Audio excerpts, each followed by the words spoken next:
welcome everybody to another episode of The Art of Science, where we connect, converse, and converge everything that's going on in the land of science with what's happening in our daily lives. As always, I am thrilled to welcome our panel, Dr. Tim Boyle, Strengthening Society by Putting Science to Work. He's also the Director of Innovation and Commercialisation at ANSTO. Nice to have you back, Tim.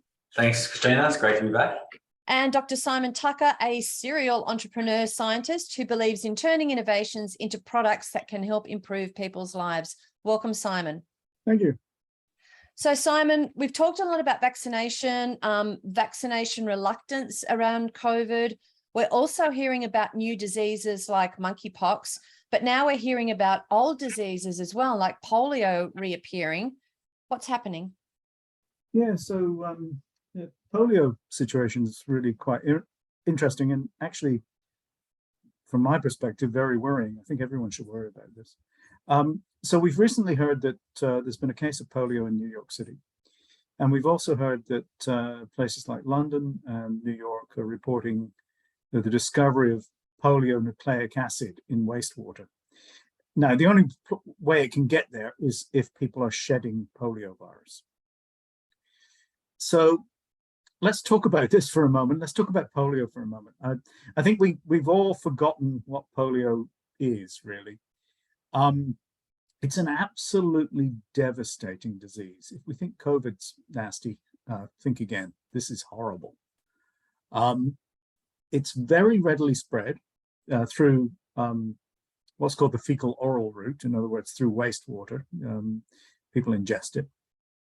And it leads in approximately 1 in 200 cases to irreversible paralysis. Now, what does that mean? That means people lying on their back in an iron lung for the rest of their lives, which, you know, is almost impossible for us to really imagine nowadays. But there was an awful lot of that not that long ago. The vaccines for polio came out in the 1950s, so that kind of puts it into perspective. And it was very much a very feared disease. Now, almost in some respects, a mercy, around 10 to 30% of people who get paralytic poliomyelitis die as a consequence of the disease. Now, it's similar to COVID in the sense that a lot of the infections are mild. So people get just a mild fever, like a cold, muscle aches and so forth.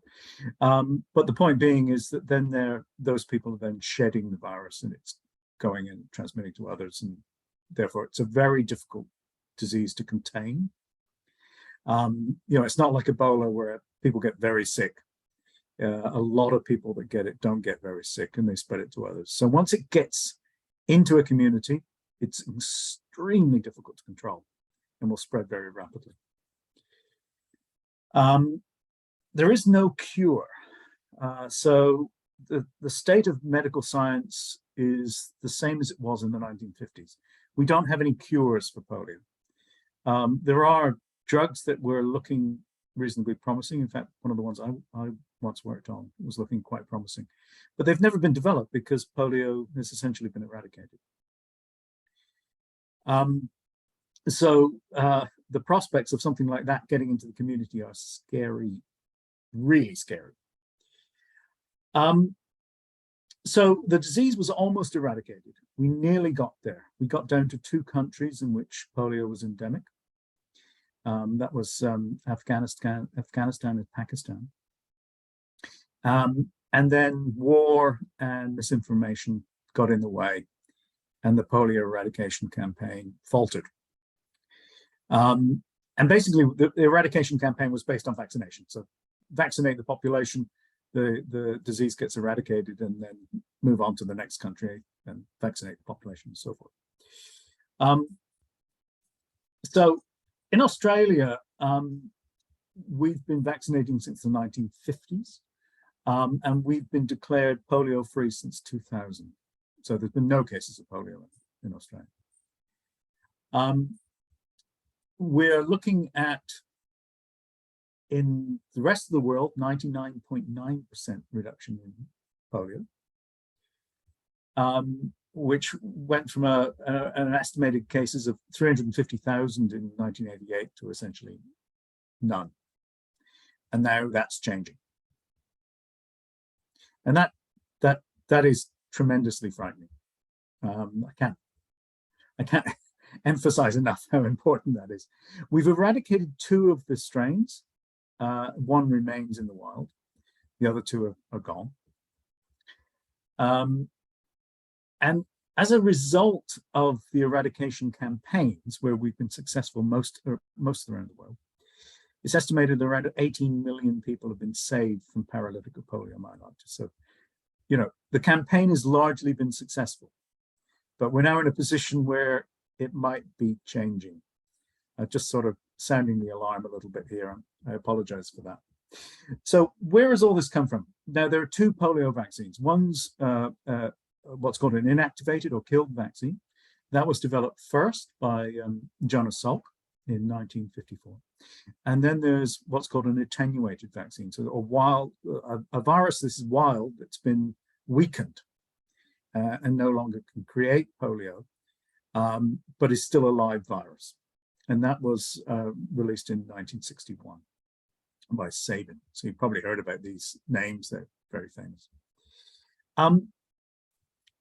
Most of the world used the Sabin live virus vaccine at first, and many of us would have received this, you know, the drops on a sugar cube or something like that as a child. But the countries in which polio has been eradicated have switched from the live virus vaccine to the inactivated vaccine. And the reason for that is that in very, very, very rare cases, the live viral vaccine can revert and produce virulent polio. So if you're vaccinated with a live viral vaccine, you will probably shed virus because it's live. But that virus that you shed will largely be the vaccine variant, so not able to create the disease. In a very rare few cases, you shed virus which is able to create the disease. And that's where these cases seem to have originated. People that have been vaccinated with the live viral vaccine from countries in which still use it have gone to places like New York and shed virus into the wastewater. Now in New York, this has actually resulted in a case of polio. So a country in which it was eradicated is now no longer eradicated. And this has happened in a population that is not vaccinated. And the reason for that is they have moral objections to vaccination. And so the point being is that if polio is being shed in a population, if that population is vaccinated, it's not a big deal. It's not great, but it's not a big deal. If that population is not vaccinated, it can take. And once it's taken, it can spread, and it can spread very rapidly indeed. And that's something which has got health authorities quite scared and are operating very rapidly to move towards mass vaccination programs. I know we have mass vaccination programs in place, but this is something where we need to now consider vaccinating the population again, just to make sure that the coverage is good. And new variants of vaccines are available in which this reversion likelihood is massively reduced. And that, I think that's something which is worth emphasizing. It's, if I can put it into perspective, the previous vaccine, we'd get, if you took 10 billion doses of vaccine, there would be 800 cases of live polio reported. So it's very, very, very rare. But we've now moved to vaccines where that even that rare event is incredibly more unlikely. So what I'm just saying to people is that we need to watch this. The vaccination program in Ukraine, for instance, has been subverted by the war. And the likelihood is that we're going to see more cases of polio emerging. We have a ludicrous situation in some countries, such as Pakistan and Afghanistan, where vaccine workers were actually targeted by people and kill. And this is one of the reasons that the vaccine program was halted in those countries. So I hate to say it, and I'm terribly worried, but polio might be coming back. And we need to be incredibly vigilant, and hopefully as an island and as a country which is good about vaccination, we can stand in good stead. Simon, before I go to Tim and ask some other questions about viruses and variants, hygiene, super important. Where do we lose sight? Like, I know at the beginning of COVID, for example, or largely through COVID, everyone was washing their hands, sanitizing hands. You wouldn't walk into a supermarket without grabbing a towel or sanitizing your hands. I've observed people dropping off. How important, and that's not the right question. Can you stress a little for us the importance of hygiene in relation to polio as well? Yes, actually, it's a good question. So polio is transmitted by, as I said before, what's called the fecal oral route. And basically what that means is it grows in our gastrointestinal tract and we poop it out, and then people ingest it. So hygiene obviously is important because you want to avoid touching things and then transmitting that to your face and mouth and so forth. You can kill the virus with soap and water. You can kill the virus with the hygiene products that, the hand sanitizers and so forth that you see around. And also properly treated drinking water will prevent the virus from being transmitted. It's a big problem in communities that don't have access to properly treated drinking water for that very reason. So yes, hygiene is a hugely important factor here. So it's a combination really of good sense, vaccination, and hygiene. Thank you. Amazing, the power of washing your hands with soap and water. Tim, the third wave of Omicron amongst us, BA5 variants responsible for approximately 75% of the new cases. And I know that's a difficult figure to come up with because a lot of people aren't getting PCRs, although I think there has been a shift back toward PCR testing rather than rat testing. It appears to be more contagious than any other variant to date. According to the US Centre of Disease Control, it can evade our immune systems and cause reinfection. How does this happen?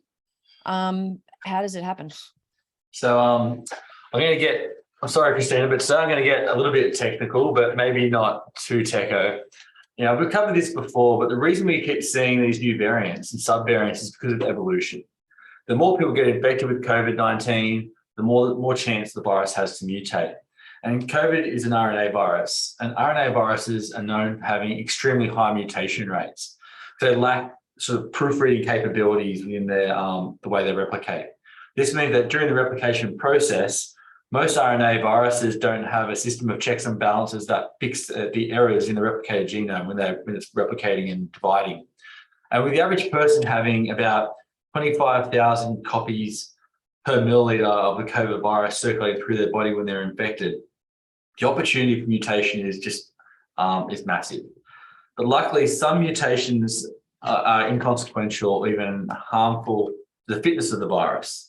And while other mutations lead to higher virulence and infectivity, compared to the original COVID variants, the BA5 has 50 mutations, and most of these are in the spike protein. So what I'm trying to say here is basically that most mutations don't make any change in the sort of the virus or severity, or actually weaken the virus's ability to cause disease.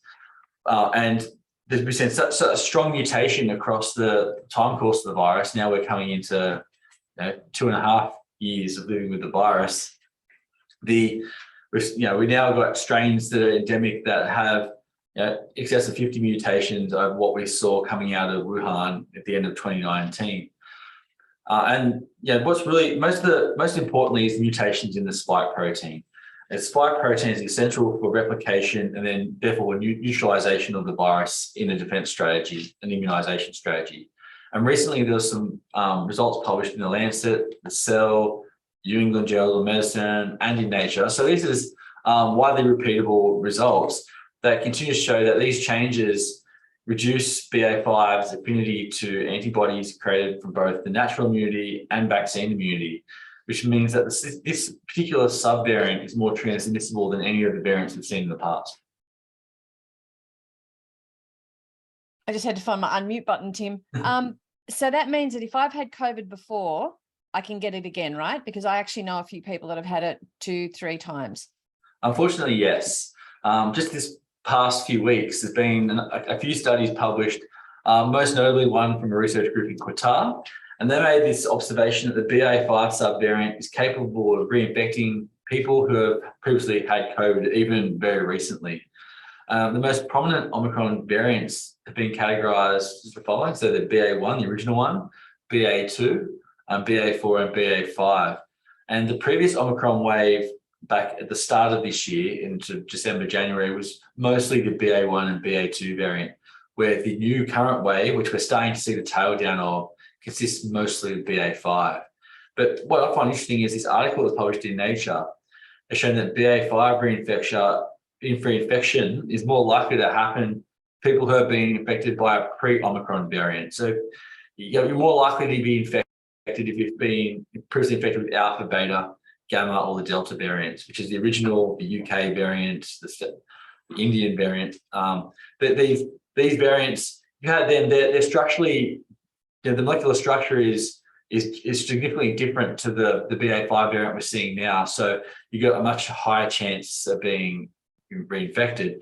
But reinfection is less likely to happen in people who have been infected by the previous Omicron variants, so BA1 and BA2, since the mutations of those variants are more similar and provide antibody protection against BA5. However, there's always a caveat. There are records of people being infected by BA1 and BA2 and then being reinfected with BA5 as early as 6 to 8 weeks later.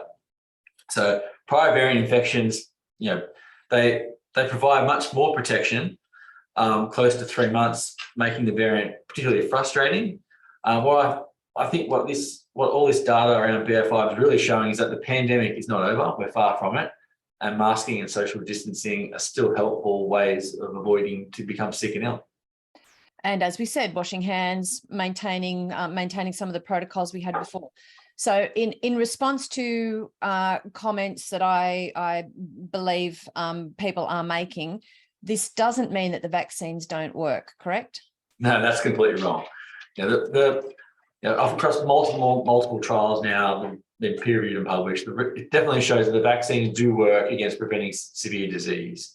And with the BA5 variant, the current research is showing that unvaccinated persons are about 5 times more likely to get infected than those who have been vaccinated and boosted, and about 7.5 times more likely to be hospitalized. For the people who have both COVID and the vaccine are significantly more protected against the virus than people with just natural immunity alone. And I think we're seeing a pivot point now in the vaccine strategy. And just in the UK this last week, we've seen the first approval of a bivalent vaccine that protects against the original strains of COVID-19, as well as having messenger RNA particular to the Omicron variants. So we're starting to see the diversification of the vaccine strategy as technology is starting to keep up with the mutation of the virus. And Tim, I think I heard the figures last week that it's about 70% of Australians have had their 3rd shot. So there's still quite a substantial number of Australians that haven't had that 3rd shot anyway. Is it time for people to get a 4th shot, or to definitely get along and have that 3rd shot? Yeah, because we're going out to a global audience, I won't comment specifically other than advise people to follow the current health advice where they are.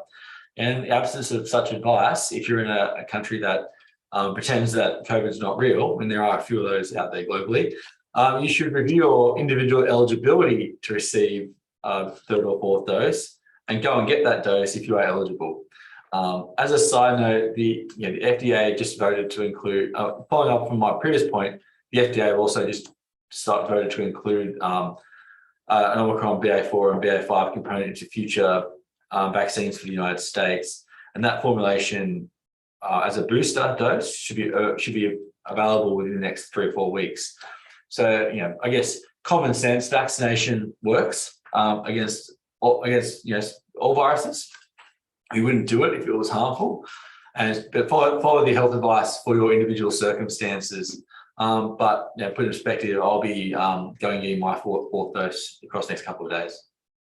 And one final question about the BA5 variant, Tim, because I'm sure most people know people that have had very little symptomology, or maybe perhaps none at all, didn't even know they had it.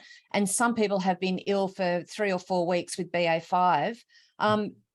Are the symptoms from BA5 worse than the other variants, or does it depend on the individual? How's that playing out? Yeah, at this stage, it doesn't seem so. Most of the, I guess you look at the uptick of cases, most of them are now BA5 cases, and the symptoms are similar to other variants. And the most common symptoms include runny nose, a sore throat, headache, cough, and you have then post-viral fatigue. Thankfully, there's no clear evidence that BA5 is more likely to cause severe illness or death. However, if you test positive, you should still continue to follow the established guidelines, quarantine, rest, and rehydrate. But most of all, get vaccinated, keep social distance and mask up. Remember, this is as much about protecting others as about protecting yourself if you do find that you are infected. And let's put it, 75% of the population is probably a moderate estimate, because a lot of people I know now, if they're becoming infected, they're not reporting it. They're doing a rat test at home, positive, just stay home. And I think we're moving to that sort of surveillance mode now, where people aren't reporting it, they're managing their symptoms at home and doing the right thing. And we'll continue to see this. So I would suspect that the actual true rate of infection in the community is a lot higher than 75% in terms of people who've had the virus, knowingly or not. Yeah, that would make sense. So if we move away from the virus, Tim, I'm going to come back to you and ask you for some startup news in a minute. But Simon, last week we started talking about scientists that people like me have not heard of, whose stories really do need to be told. Which story are you going to share with us today? Okay, I'd like to share with you someone who's a bit of a hero of mine. She's called Gertrude Ellion. She's a Nobel laureate and somebody I actually knew. And she's called the mother of antivirals in many circles. She was responsible for the discovery of many drugs, including drugs that were associated and have been used for many years for diseases such as cancer. But she also discovered the drug acyclovir, which is the first safe antiviral that was discovered and works for herpes virus. She was an absolutely delightful person. Always wanted to interact with other scientists, and never exhibited, in my experience, any evidence that she felt above anyone else, and was always open to talking to students and so forth. In fact, I have a personal experience where this student was presenting a poster at a meeting, and I incredibly foolishly was very interested in this poster and said to the student, "Oh my goodness, Trudy would be interested in this. Let me go get her." And the student went absolutely white with fear, because I didn't even think that I was thinking about bringing a Nobel laureate across to talk to this poor student. Anyway, I regret that for the rest of my life. I've regretted doing that to that poor student. But I'd just like to convey something which I think is terribly important about this particular person. She came from a background that was impoverished. She migrated with her family to the USA at the age of 12 from Lithuania. She wasn't able to pay to get into university, so she took jobs that she could in science, and eventually managed to get a degree through a lot of hard work. She never got a PhD. She was awarded 3 PhDs from different universities from an honorary perspective later in life, which I think is pretty impressive. I might get a bit emotional here, but I'm going to read something to you that's meant something to me for a very long time. And it's a letter from my mother. And it says, "Dear Mrs. Ellion, I opened my newspaper this morning and through many tears read of your great honor, the Nobel Prize. My daughter Tiffany was stricken with herpes encephalitis in September 1987. A neurologist said the only hope for her was possibly the new drug acyclovir. I have thanked the Lord so many times that He blessed you with the determination, stamina, love, and patience to work all the long hours and days, months and years it takes to invent a new drug. Tiffany is a senior in high school this year and doing great. May the Lord bless you beyond your wildest dreams. That inspires me. That is the effect that people like yourself, Tim, Mitra, scientists work so hard to make a difference in people's lives, often behind the scenes, or always behind the scenes, often with no acknowledgement. And that is a beautiful letter outlining how science has deeply affected the life of one particular person, which has been, must have been multiplied millions and millions and millions of times over. Thank you for reading that. That was absolutely beautiful. Wonderful. Tim, any startup news from you this week? Oh, this one's a bit hot off the press. I won't give away too many details, but there's a local startup here called Contour 3D, and they've built a full rig for 3D printing houses, and it works by a deposition layer type construction, and they're going to be launching very, very soon. They're going to be featured on The Block. There's one to keep out for. A fantastic story by a fantastic founder. And, I'll be discussing how I can help them tomorrow night on their journey through with Neander. Fantastic. That's very exciting that these things are happening in Australia. I remember when I was at MIT in Boston before, when I was traveling quite a bit to the United States, and I saw a 3D printed engine that was going on like a spaceship, and I could not believe the size. This is like maybe 7 years ago I saw this. It was very gold in color, and the fact that it could withstand the heat, and it had come out of this massive, clearly 3D printer, but it was just totally mind-boggling at that point of time. So listening to the advancements and what you're saying now, and making mainstream television as well, is quite amazing. Gentlemen, we're nearly at time. Could I ask you for a word of wisdom, although you've both shared so much wisdom and knowledge, and that was a beautiful letter that you wrote, Simon. A final word of wisdom for our listeners this morning. Or maybe Simon. I'll take one from Trudy. Yeah. In my day, I was told women didn't go into chemistry. I saw no reason why we couldn't. Awesome. Thank you. Tim? I was in a session yesterday, and the topic of bureaucracy getting in the way and rules and regulations came up, and someone in the audience put their hand up and they questioned, are these rules God-made or man-made? And that's sort of a stark reminder to me that everything that we do is invented against some kind of acceptance filter, and that we should not let common sense get in the way of progress. Love that. Common sense in the way of progress. We've invented everything. I'm just reiterating that to make sure that people have heard that as they go into their workday. And mine would be that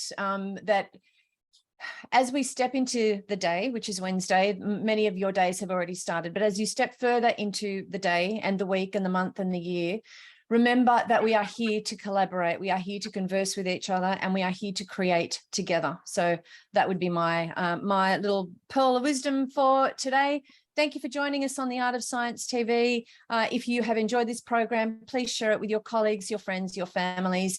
Thank you, as always, to Dr. Tim Boyle and Dr. Simon Tucker. Thanks behind the scenes to Hayley. Enjoy your day, enjoy the rest of your week, and we will see you again live next week.